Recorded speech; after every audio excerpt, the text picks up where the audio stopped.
आता दुसऱ्या आणि तिसऱ्या दिवशी माझं खूप हाल होणार आहेत, कारण मला आताच उठता येत नाही, बसता येत. उठायला पायऱ्या चढायचं असल्या तरी मला खाली वर धरायला 2-2, 4-4 माणसं लागतात. त्यामुळे माझे प्रचंड शरीरात वेदना आहेत उपोषणामुळे. एखाद्या दिवस माझा शेवटसुद्धा होऊ शकतो याच्यात. मी माझा शेवट झाला तरी हरकत नाही. माझ्या कुटुंबालाही सांगतो, समाजालाही सांगतो, कुणी रुसू नका. कुटुंबाला पण सांगतो, या समाजासाठी तुम्ही, मी नसलो बी तरी तुम्ही योगदान द्या.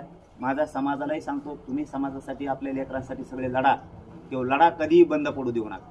आपल्या मराठा समाजाला कायमचं आयुष्याचं मिळाल्याशिवाय हा लढा बंद पडू द्यायचा नाही, ही माझी समाजाला हात जोडून विनंती आहे. आणि दुसरं एक, माझा शेवट जरी झाला तरी चालत, मी शेवट करायला तयार आहे. पण मी मात्र म्याने जाऊन फुटणार, गद्दार होणार नाही. मात्र मराठ्यांनी एक हात जोडून तुमच्या पायाची विनंती माझी की 25 जानेवारीला तुफान ताकदीनं घराघरातले सगळे मराठी अंतरवाली ही माझी सगळ्यांना हात